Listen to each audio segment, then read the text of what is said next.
పెంచి ఇస్తే మీకు ఇటు పడుతుంది. అవును సార్. ఇప్పుడు భూపాతికి నానో యూరియా అప్పుడు వాడాం. డ్రోన్ మీరు కొన్నారా? డ్రోన్తో వేసాను. డ్రోన్ పంపించుకుంటా. ఎట్లా మరి మీరు దాన్ని మీకు కాకుండా ఇంకా వాడతారు? అప్పుడు సొసైటీకి వచ్చినప్పుడు తీసుకుంటామంటారు. నేను చూస్తాను. సో మనకు జిల్లా వ్యాప్తంగా కూడా వడ్ల కొనుగోలు అనేది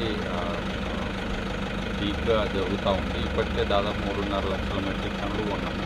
సో నా ఇన్స్పెక్షన్లో భాగంగా వాటితో పాటు సోయాబీన్ కూడా విజిట్ చేయడం జరిగింది. సోయాబీన్కి సంబంధించి మన జిల్లాలో 9 సెంటర్లు ఓపెన్ చేసినాం. అన్ని సెంటర్లో కూడా ప్రొక్యూర్మెంట్ జరుగుతుంది. దాన్ని విజిట్ చేసి చూడడం జరిగింది. ఇందులో భాగంగా రెవెన్యూ ఆఫీస్కి వచ్చాము. ఎడపల్లి లోపల మనకి సాదా బైనామాకు సంబంధించి గవర్నమెంట్ సైడ్ నుండి క్లియరెన్స్ వచ్చింది. ఈ అప్లికేషన్స్ అన్నిటిని కూడా ప్రాసెస్ చేస్తుంది.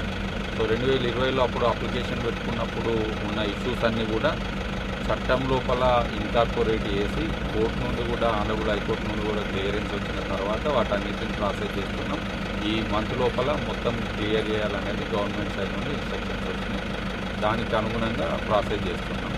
ఇవే కాకుండా రెవెన్యూ సదస్సుల లోపల వచ్చిన మిగతా అప్లికేషన్స్ను కూడా ఆల్మోస్ట్ చివరి దశకు వచ్చింది.